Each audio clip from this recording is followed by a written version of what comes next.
Okay, so you're doing your pelvic floor exercises now. After you've been to the loo, make sure your feet are up on a squatty potty or a stool. So you're putting yourself in that squatting position. Fantastic way to eliminate and also to do your pelvic floor lifts. So we want to make sure diaphragm is on top of pelvic diaphragm, shoulders are relaxed. As you exhale, you gather in the pelvic floor muscles and you lift upwards. So it feels as if you're stopping yourself weeing and stopping yourself passing wind at the same time. We do it on an exhale because we're using the lung diaphragm and the pelvic diaphragm together. So imagine it is like a plunger.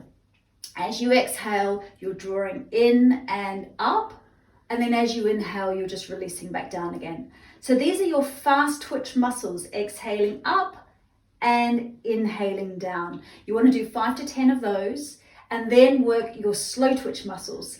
Same action, but a little bit slower, and we do it on a few exhalations. So we're exhaling to gather the pelvic floor muscles in. We exhale again to lift up as high as we can. Hold that lift. Breathe in, maybe exhale to hold a little bit more.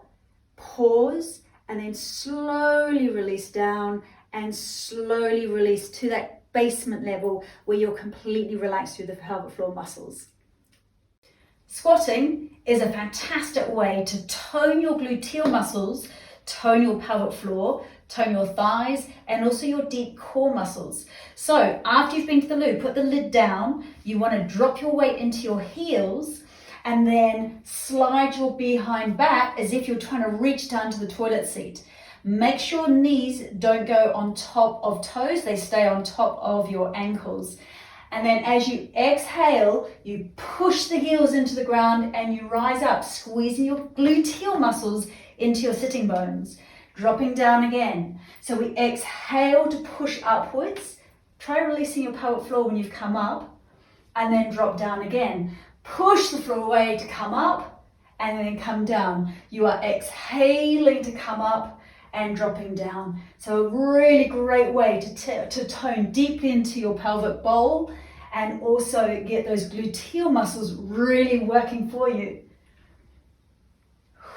So while you're brushing your teeth, you can be incorporating some balancing, which is brilliant for bone strength and just overall toning.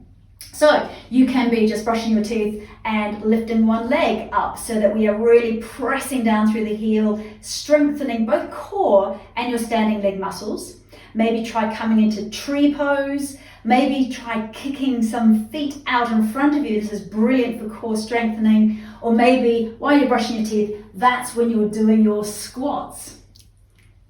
One of the most amazing things that you can do for your overall well-being is to get yourself into nice aligned posture. But if you have tight chest muscles and weak upper back muscles, that's very difficult to do. And we end up constricting our diaphragm and not being able to breathe properly. So one thing you can do when you are doing your bathroom boot camp is strengthen the upper back muscles so shoulders can drop into their sockets. Use either the toilet or the edge of the bath. Drop the heels of the hands onto the edge of the loo seat or the edge of the bath. Now you just drop down, it's like a tricep dip, you drop down, elbows coming behind you. Exhale, push the heels of your hands down to rise up. Drop down again, keep your torso nice and tall, exhaling to come up. We exhale on the exertion to protect our pelvic floor as the intra-abdominal pressure goes down. So we're exhaling up, dropping down. A wonderful way to strengthen those upper back muscles for posture. So we strengthen the upper back muscles. Now we need to release these chest muscles, these pectoral muscles that often get tight if you are at your computer all day. So you can just use the door frame. You can either put one arm or both arms through the door frame and make sure your elbow is bent, your shoulders right down, and then you just turn your chest slightly so we can stretch into these pectoral muscles. Put 1 foot forward, breathe deeply. As your lungs expand, you're going to find those muscle fibers just stretch quite nicely, and this is going to help you stand tall and breathe better.